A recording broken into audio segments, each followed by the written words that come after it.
The living room at Ingleside was snowed over with drifts of white cotton. Word had come from Red Cross headquarters that sheets and bandages would be required. Nan and Di and Rilla were hard at work. Mrs. Blythe and Susan were upstairs in the boys' room, engaged in a more personal task. With dry, anguished eyes, they were packing up Jem's belongings. He must leave for Valcartier the next morning. They had been expecting the word, but it was none the less dreadful when it came. Rilla was basting the hem of a sheet for the first time in her life. When the word had come that Jem must go, she had her cry out among the pines in Rainbow Valley, and then she had gone to her mother. Mother, I want to do something. I'm only a girl. I can't do anything to win the war, but I must do something to help at home. The cotton has come up for the sheets, said Mrs. Blythe.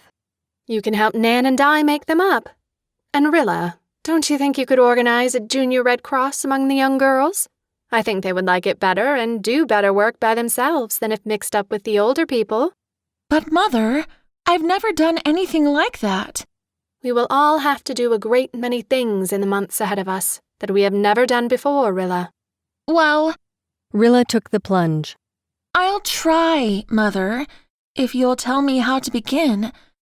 I have been thinking it all over, and I have decided that I must be as brave and heroic and unselfish as I can possibly be.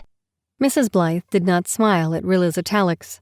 Perhaps she did not feel like smiling, or perhaps she detected a real grain of serious purpose behind Rilla's romantic prose. So here was Rilla hemming sheets and organizing a junior Red Cross in her thoughts as she hemmed. Moreover, she was enjoying it, the organizing, that is, not the hemming. It was interesting, and Rilla discovered a certain aptitude in herself for it that surprised her. Who would be president? Not she. The older girls would not like that. Irene Howard? No, somehow Irene was not quite as popular as she deserved to be. Marjorie Drew? No, Marjorie hadn't enough backbone. She was too prone to agree with the last speaker. Betty Meade. Calm, capable, tactful Betty, the very one. And Una Meredith for treasurer, and, if they were very insistent, they might make her, Rilla, secretary. As for the various committees, they must be chosen after the juniors were organized. But Rilla knew just who should be put on which. They would meet around, and there must be no eats. Rilla knew she would have a pitched battle with Olive Kirk over that. And everything should be strictly businesslike and constitutional. Her minute book should be covered in white with a red cross on the cover. And wouldn't it be nice to have some kind of uniform which they could all wear at the concerts they would have to get up to raise money? Something simple but smart. You have basted the top hem of that sheet on one side and the bottom hem on the other, said Di. Rilla picked out her stitches and reflected that she hated sewing. Running the junior Reds would be much more interesting. Mrs. Blythe was saying upstairs, Susan, do you remember that first day Jem lifted up his little arms to me and called me Mar? The very first word he ever tried to say? You could not mention anything about that blessed baby that I do not and will not remember till my dying day, said Susan drearily.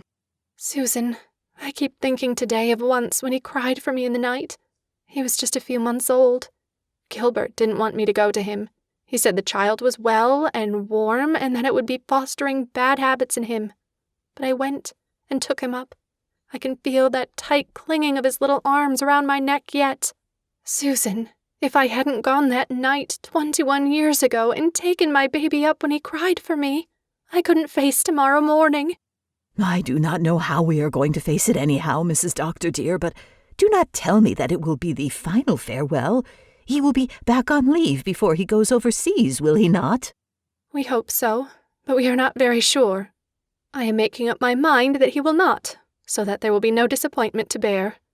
Susan, I am determined that I will send my boy off tomorrow with a smile. He shall not carry away with him the remembrance of a weak mother who had not the courage to send when he had the courage to go. I hope none of us will cry.